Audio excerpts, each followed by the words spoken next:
You'll have noticed if you used to watch my videos, which is highly unlikely, that I haven't posted very frequently recently.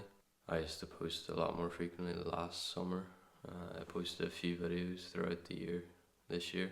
The reason for that is probably just because I've realised that it's unlikely that my content is going to appeal to a large audience.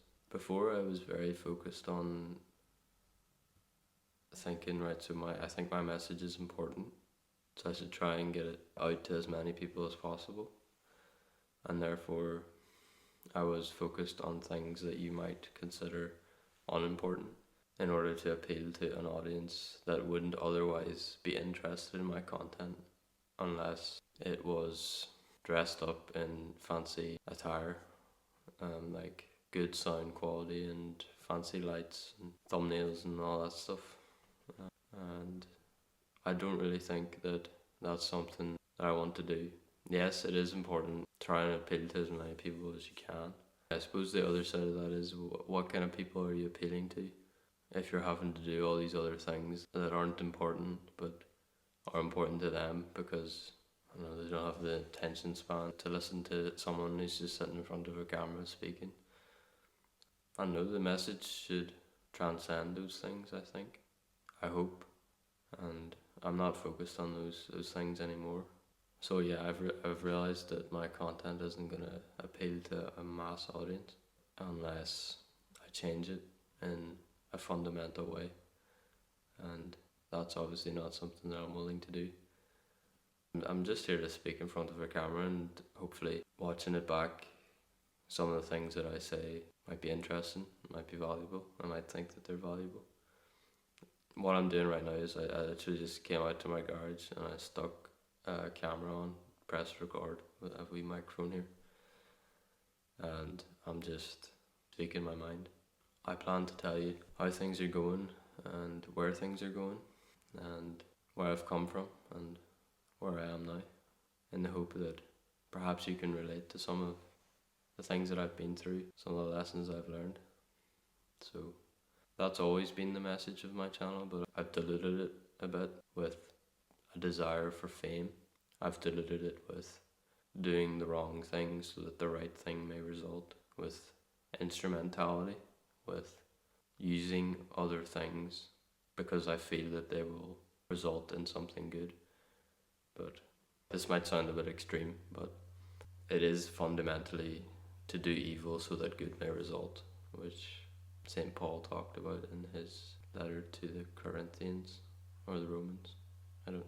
I'm not going to sit here and say that I know for sure, but he did talk about it, and I think it's a very striking idea that you don't do evil so that good may result. Because we all have the best intentions, but a lot of the time I feel like I myself am relaying something that I did only a year ago. I was trying to bite off more than I could chew. I was trying to appeal to a mass audience or reach a mass audience in a way that neglected what the content was about in the first place, I suppose. I think that's something that we all do. We all go down a path that perhaps isn't right because we think that at the end of it there's light, and we think that if we just keep going and if we just keep doing this, eventually we'll reach our goals and all of the terrible things that we did would be worth it. But maybe we should just realize that real change occurs by choosing to do the right thing and not by doing some grand thing wrong.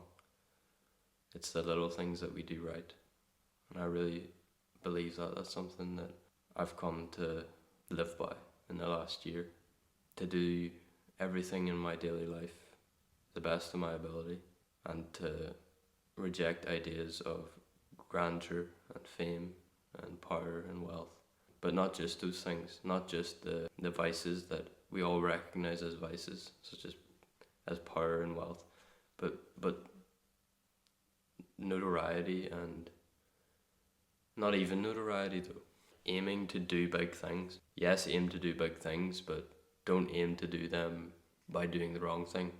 It's a very hard idea to get your head around, but I think it's helped me in my life to understand where I want to to direct my life, because we can get so caught up in am I doing what I need to be doing, and a lot of that can be our conscience, but at the same time, I've talked about this in a video before, it's like your super ego, which you confuse with your conscience. You confuse it with the real voice in your head that tells you that something that you've done was wrong, that something that you've done took you away from the right path.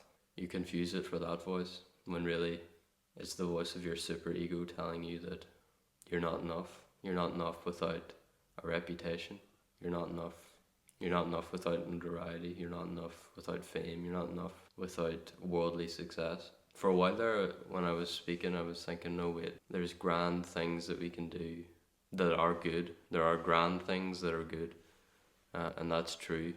But the distinction is that those who do grand things, truly, obviously we can't distinguish between, well, this person did a grand thing but he did it for the wrong reasons or whatever. But what I'm trying to say is, so Jesus told us that we should pray in secret with our door closed in our room, and I want to try and extend that idea. Just going off of Jesus' teaching, the right thing to do is never associated with the notoriety and the fame and the reputation that you get from it. It's never related to that. That's not important. What's important is love of God and love of neighbour, which is to do unto others as you would have them do unto you, which is to keep the commandments, which is to pay heed to the 6 antitheses that Jesus taught on the Sermon of the Mount. So the 6 antitheses are, you have heard that it was said, you shall not commit adultery. But I tell you that even he who looks at a woman with lust in his heart will be subject to judgment. You've heard that it was said, you shall not kill. But I tell you that even a man who is angry with a brother will be subject to judgment.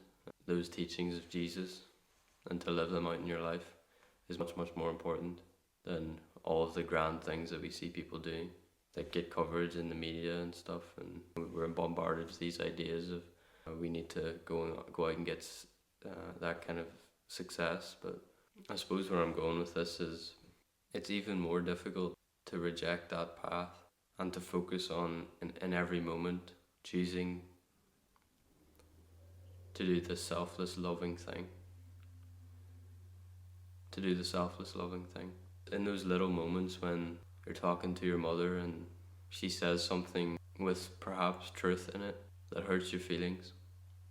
It's in those small moments where you could flare up with pride, or you could realize that a prideful response is not going to get anyone anywhere. It's not a useful or loving thing to do. It's simply a selfish thing to do.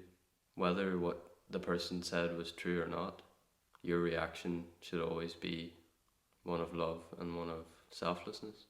And that's the difficult path that is laid out before you as an alternative to the worldly path of amassing wealth and chasing a reputation and a powerful position. That's the other path. That's the other path that's laid out before you. And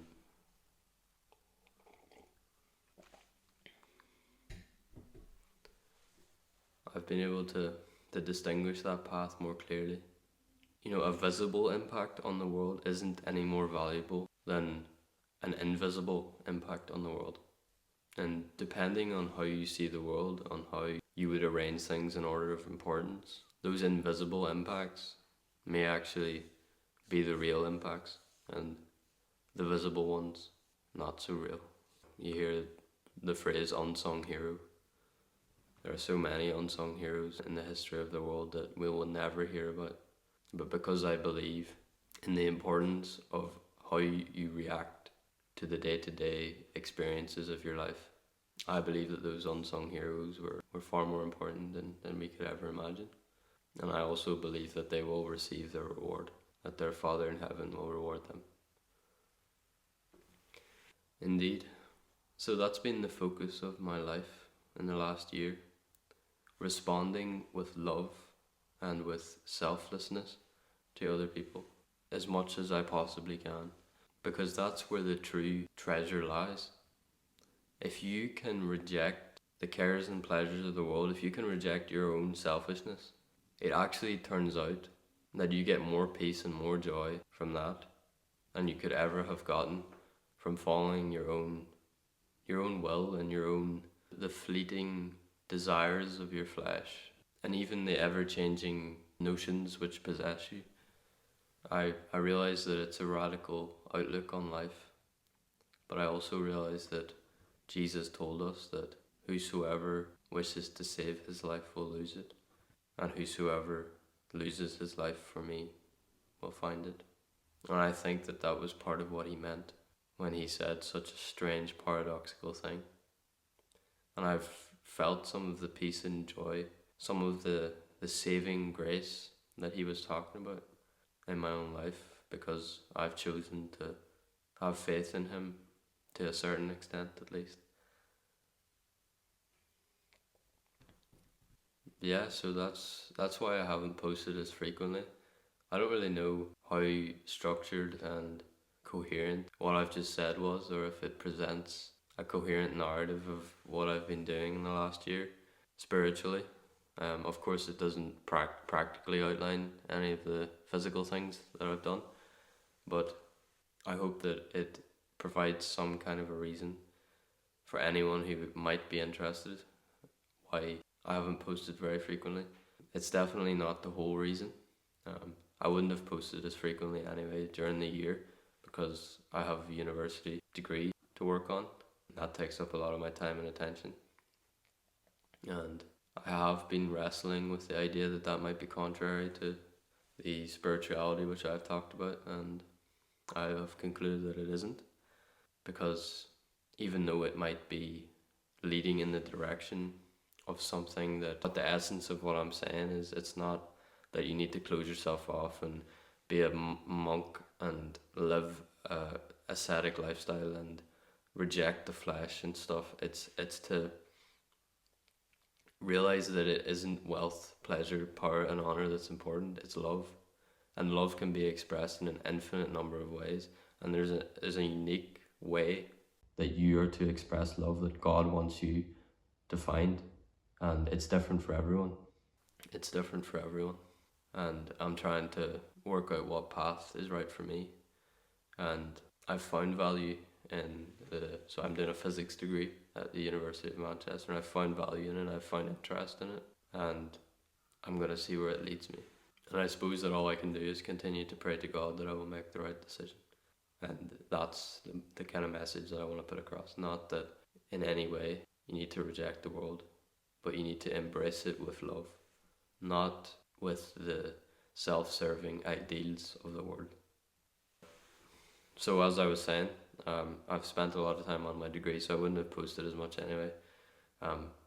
But I've not been as obsessive about making a name for myself as I realize now that I was. Even though I was trying to make a name for myself by saying that I'm not trying to make a name for myself. It's a bit of a paradox as well, another one of them paradoxes. But I've realized that that was what I was doing, and in realizing that, I've moved towards a different outlook.